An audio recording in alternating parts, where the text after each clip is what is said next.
Washington. Douglas, yesterday, as former President Donald Trump was found liable of sexual abuse, I happened to see a video of George Santos, and I thought, wait a second, is he still in Congress? What's happening with the investigation into him? And then, bam, these charges come down. This is serious. What exactly is being alleged here? It is a very serious indictment of 13 different counts stemming from wire fraud to theft of campaign funds to lying on financial forms before the House of Representatives that could land him with up to 20 years in prison.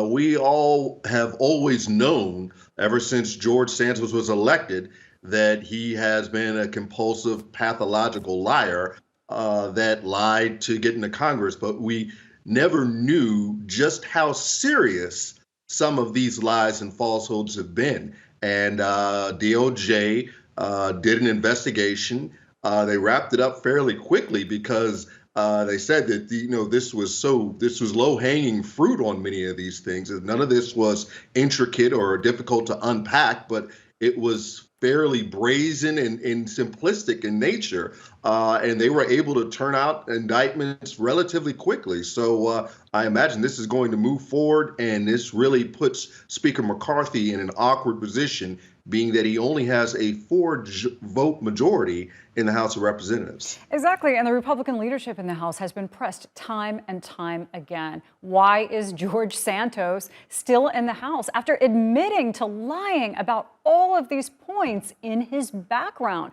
There's been a cloud of suspicion around him for a very long time. And the leadership has said, okay, well, he hasn't been charged with a crime. Now he has.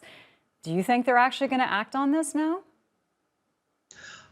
Well, like I said, it puts him in a horrible position. Kevin McCarthy really needs Santos' vote on a lot of these critical votes to come before the House of Representatives.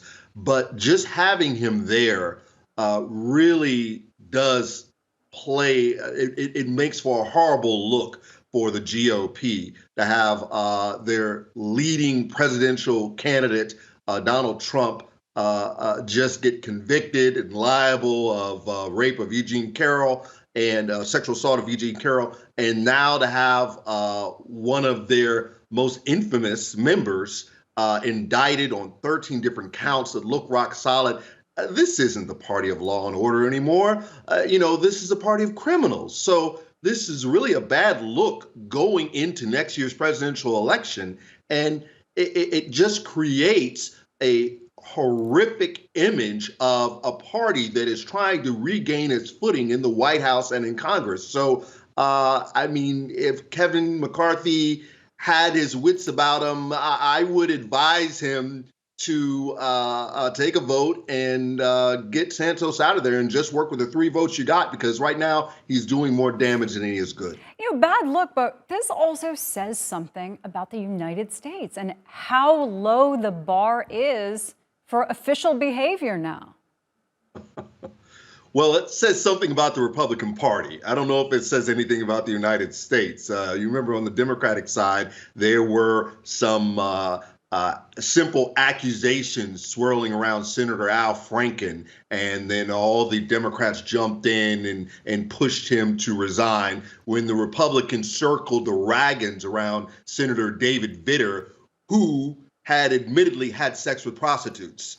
It really is a difference between the two parties. The two parties are not the same. But what's really stunning is that this guy was able to make it through the Republican vet in the primary, definitely, and the opposition research by the Democrats for that seat in New York. Really, the New York State Democratic Party really is looking like a bunch of Keystone Cops here for not catching this stuff earlier. You essentially have an admitted con artist in office. Douglass Sloan, great points. Really appreciate talking to you.